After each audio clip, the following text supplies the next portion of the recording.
titik tonggak, titik baliknya sebuah sejarah tentang diakuinya peran santri dan pelajar-pelajar agama di dalam kehidupan berbangsa dan bernegara setelah dulunya bangsa ini diperjuangkan oleh kaum santri untuk merdeka dari penjajahan.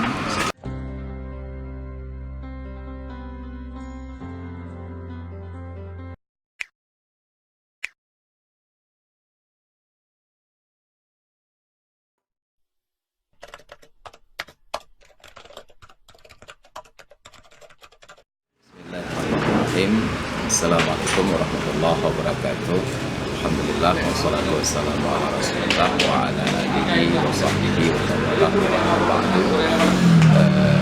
Alhamdulillah dengan terlaksananya peringatan Hari Santri pada beberapa waktu yang lalu menjadi sebuah titik tonggak, titik baliknya sebuah sejarah tentang diakuinya peran santri dan pelajar-pelajar agama di dalam kehidupan berbangsa dan bernegara setelah dulunya bangsa ini diperjuangkan oleh kaum santri untuk merdeka dari penjajahan. Setelah sekian lama, 70 tahun lebih, baru eksistensi santri tersebut diakui secara resmi oleh pemerintah dengan ada undang-undang pesantren, dengan adanya peringatan Hari Santri. Walaupun peringatan ini sebenarnya lebih ke arah seremonial, tapi itu menjadi sebuah identitas yang patut kita syukuri bahwa eksistensi itu dihargai dengan hadirnya presiden dan perangkat negara pada peringatan hari tersebut. Yang kedua, kita berharap bahwa momentum Hari Santri ini tidak sebatas sebuah euforia, hanya sebatas peringatan, makan-makan, dan pura-pura, tapi menjadi sebuah makna simbolik yang harus diisi dengan berbagai aktivitas yang bermanfaat, tunjukkan bukti kerja nyata kita selama ini, bahwa benar-benar pesantren dan dakwah itu menjadi basis pendidikan, basis perjuangan, sekaligus basis bagi perbaikan akhlak generasi muda yang akan datang sebagai generasi yang siap dan terampil di dalam kehidupan sehari-hari sebagaimana yang sudah terbukti selama ini bahwa pesantren itu adalah lembaga pendidikan yang mandiri, terbangun dengan sendirinya atas swadaya masyarakat, berjalan dengan sendirinya juga atas swadaya masyarakat, dan kemudian mereka yang tamat dari pesantren juga berkiprah dengan sendirinya tanpa harus terikat dengan fasilitas-fasilitas dari pemerintah.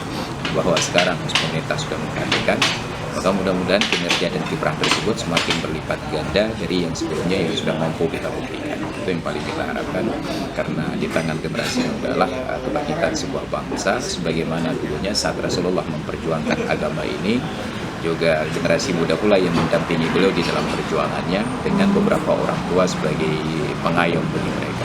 Kita tahu ada Sayyidina Ali bin Abi Thalib, Talha bin Ubaidillah, kemudian Zubair bin Awam, Abdurrahman bin Auf. Mereka semuanya adalah generasi muda yang berjuang bersama-sama dengan Nabi. Itu pula harapan kita sebagai generasi milenial, agar santri bukan hanya identik dengan kaum sarungan yang agak penampilan kampungan, tetapi menjadi kaum sarungan yang milenial, yang modern, yang diterima di semua tempat dan oleh semua golongan.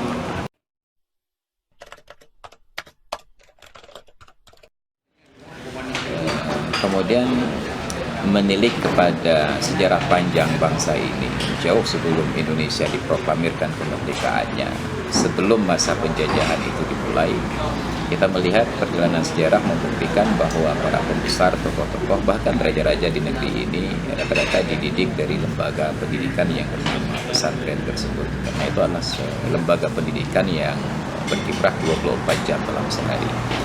Mereka pula yang dalam masa penjajahan aktif untuk bergerak mobilisir masyarakat untuk melawan penjajahan, menanamkan idealisme yang kuat, rasa cinta tanah air yang kuat.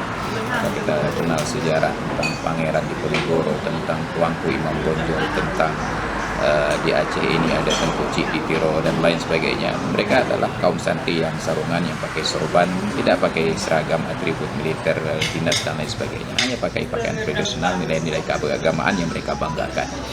Jadi perjuangan itu sudah membuahkan hasil, cuma yang kita sayangkan bahwa titik balik sejarah kemudian di pucuk perjuangannya yang mengambil estafet adalah orang-orang yang tamat dari sekolah-sekolah umum.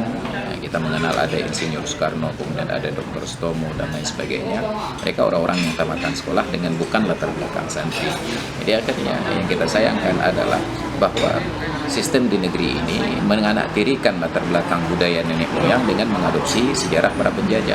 Jadi yang seharusnya pesantren itu yang warisan pendidikan nasional kita dari sejak dulu sampai sekarang merasa dianaktirikan karena justru pemerintah mengadopsi sekolah yang sebagai warisan dari kolonial saat mereka memperkenalkan politik etis di Indonesia pada tahun 1900-an. Justru itu yang diadopsi sebagai pendidikan nasional dan budaya serta pesantren itu dianaktirikan. Ya, baru sekarang setelah lebih dari 70 tahun Indonesia merdeka, kiprahnya itu dengan perjuangan sangat berat diakui kembali. Mudah-mudahan keinsafan para pengambil kebijakan, para pemimpin di negeri ini akan menjadikan sejarah kebesaran bangsa-bangsa ini sebelumnya akan tampil kembali di panggung internasional. Kemudian yang kedua kita perhatikan, anak-anak muda di masa lalu, bahkan para mahasiswa dan para tokoh itu dengan identitas dan atribut yang mirip-mirip dengan atribut pesantren sekarang. Kita perhatikan semua tokoh mulai dari Soekarno, Hatta, Bung Tomo. Mereka adalah orang-orang yang berpeci. Yang sekarang kita identikan peci itu sebagai nilai-nilai tradisional dari orang-orang pesantren. Dan terbukti mereka tetap hebat dan bahkan tampil lebih gagah dengan penampilan yang ala pesantren tersebut. Kenapa hari ini kita kemudian durhaka pada sejarah tersebut, menganggap bahwa orang-orang yang pakai peci dan penutup kepala itu agak kampungan, kolot, dan sebagainya. Jadi yakinlah bahwa kemajuan itu ada pada peradaban, pada akhlak, dan pada tata pakaian kita, bukan tentang di mana kita berada, di mana kita sekolah, dan apa detail yang kita sandang, tapi apa yang telah mampu kita buktikan kepada masyarakat untuk memperjuangkannya demi kebaikan nasib mereka di masa depan. Di zaman sekarang kita agak ironi karena generasi sekarang ini anak-anak muda yang diidentikan dengan generasi milenial memandang orang-orang tua itu sebagai generasi kolonial. Maka identitas orang tua dulunya yang pakai sarung itu menjadi alergi dipakai oleh mereka, terlihat seolah-olah kampungan sekali dengan pemikiran masa lalunya.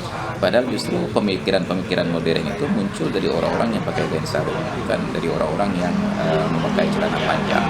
Karena terus terang rata-rata pendidikan sekolah itu berkiblat ke barat, dan barat itu merasa diri sebagai bangsa yang superioritas, tidak pernah ingin mengajarkan orang lain untuk menjadi lebih hebat dari mereka.